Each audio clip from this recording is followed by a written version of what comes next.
नमस्कार। आप देख रहे हैं आपका अपना चैनल होनहार बिहार। और आज हम बात करने जा रहे हैं एक ऐसे फसल के बारे में जिसके बहुत सारे फायदे हैं।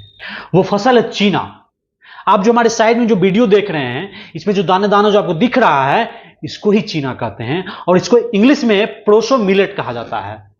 यही प्रोसो मिलेट अभी के समय में आजकल जो बाजार में मिलेट के नाम से बहुत फेमस है और इसके बहुत सारे फायदे गिनाए जा रहे हैं। वैसे आपकी जानकारी के लिए मैं बता देता हूं कि हरित क्रांति ने जिन मोटे अनाजों को हटाया है यानी निपटाया है, उनमें से एक चीना भी है। पहले बिहार के मगध क्षेत्र में इसकी बहुत बड़े पैमाने पर खेती होती थी, लेकिन अब इसका भी हाल जो है ना मड़ुआ के जैसा हो गया है। मड़ुआ फिर भी जितिया पर्व के कारण यानी हमारी महिलाओं के जबरदस्त डिमांड होने के कारण ये अस्तित्व में बना हुआ है, पर चीना का तो वो भी अस्तित्व खत्म हो गया है। अगर आप नेट पर इसके बारे में फायदे के बारे में पढ़िएगा ना, बहुत सारा फायदा इसमें आपको लिस्ट में दिखा देगा। विटामिन बी से लेकर मैग्नीशियम तक का ये शानदार स्रोत है चीना। बाकी कुछ ना भी हो ना तो ग्लूटेन फ्री होना तो इसमें बहुत बड़ा फायदे का चीज होता है। और इसका सब आटा भी बनता है जिससे रोटियां भी बनती हैं। इससे चावल की तरह भी पकाकर खाता है लोग, दाल के साथ खाता है। इतने सारे फायदे हैं चीना के। वैसे तो किसी भी कम्युनिटी के अस्तित्व के लिए बाजार सबसे जरूरी चीज होता है।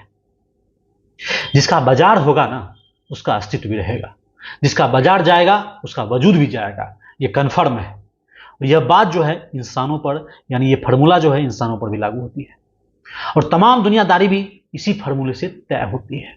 अभी मैंने जिस हरित क्रांति का जिक्र आपके सामने किया है वो इसलिए किया कि किसी भी घटना या परिवर्तन के हमेशा दो पहलू होते हैं।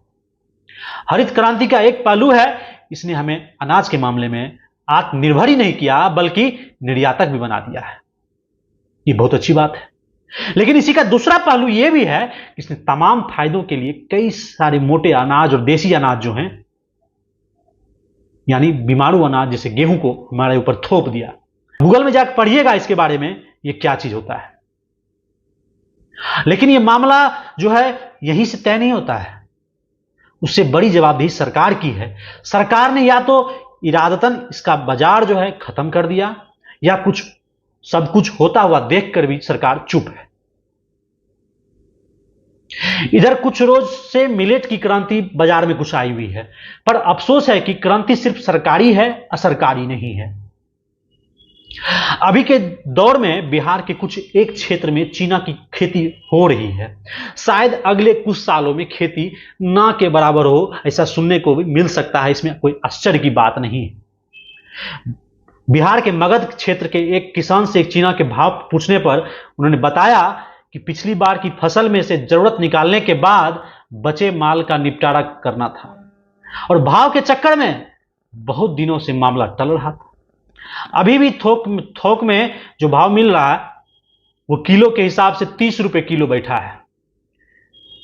अब बताइए, वैसे किसान लोग अनाज बेचने के लिए गल्ला पर जाते हैं, जहां अनाज खरीदने का काम होता है उसको गल्ला कहा जाता है। और किसानों के पास यही एक बेहतर विकल्प है हमारे समाज में। वहां भाव उसके बता दिया जाता है, इस भाव को धान और गेहूं से तौल लीजिए। खेती की बात करें ना तो चीना को उगाना बहुत मेहनत का काम और बहुत लागत का काम है। उपज भी इसकी कम होती है और ऐसे में तो इसका बाजार से उठ जाना ही बेहतर, यही नियति है। ये चीना का हाल है हमारे बाजार में। आपको हमारा ये चीना पर वीडियो कैसा लगा? अगर अच्छा लगा तो लाइक कीजिएगा। हमारे होनहार बिहार चैनल को यूट्यूब पे सब्सक्राइब करना बिल्कुल नहीं भूलिएगा और हमारा होनहार बिहार चैनल को फेसबुक पे फॉलो करना बिल्कुल नहीं भूलिएगा। आपका बहुत बहुत धन्यवाद।